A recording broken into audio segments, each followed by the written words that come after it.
10 years have now passed since the Arab Spring transformed into war in Syria. Few people on earth today have seen such widespread and massive devastation, experienced such horrendous suffering as have the Syrians.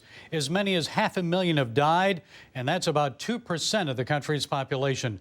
More than half of Syria's 20 million people are either internally displaced or are living in other countries as refugees. You're unlikely to hear about it in the news as often as you once did, but this suffering continues. And here to bring us up to date from Amman, Jordan, is Johan Mooij. Mr. Mooij is Syria Response Director for World Vision. Johan, it's a pleasure to talk with you. So tell us, this war has gone on now for a decade. Is there any end in sight? What's the situation on the ground now? Well, the situation hasn't changed very much in the last couple of years, unfortunately, I must say.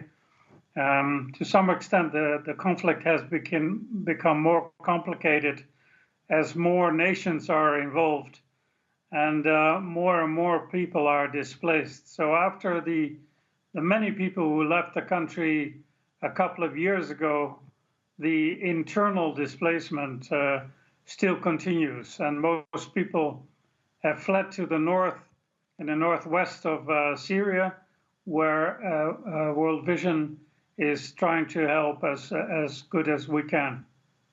Well, we've already mentioned some of the human toll, Johan, but economically, your partner Frontier Economics reports the cost of this conflict could exceed $1.7 trillion. That's in today's money by 2035, and that's unheard of. What does that mean for Syria and its people?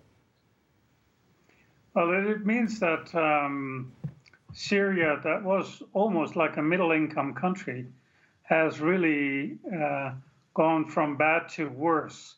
The economy has totally collapsed. Most people have hardly sufficient to eat.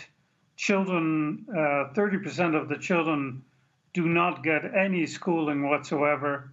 And a whole generation is actually growing up in a war situation. So beside the economic disaster for the country, it is also a generation that is almost lost for its future. And yet, we hope for better times, definitely.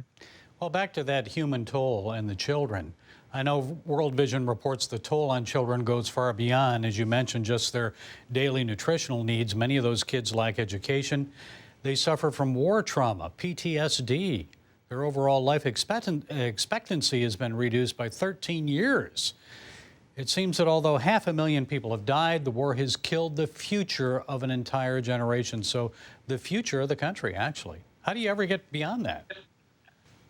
And the numbers are enormous. Huh? You mentioned them. It's kind of hard to visualize what is happening. The country doesn't learn to survive. I mean, the resilience of people is going down, and although we do what we can, people are losing hope. And I mean, when you hear about 1 million people being displaced, I mean, entire cities have to move to safer areas.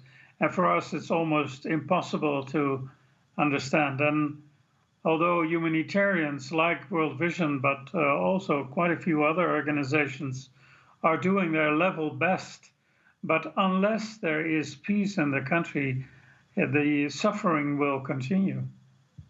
What about the status of the Syrian church? Many Christians have fled, but some still remain there. When I visited Ma'lula and Damascus 5 years ago, it seemed like the church had been devastated, but it was still surviving. Share your observations. Yeah, my observation, first of all, it is a privilege to partner with churches that have been around for so long. Particularly the Orthodox churches, they have been there for 2,000 years. They have their faith, of course, but it is also part of their nationality. For many of them, it's not even an option to leave the country.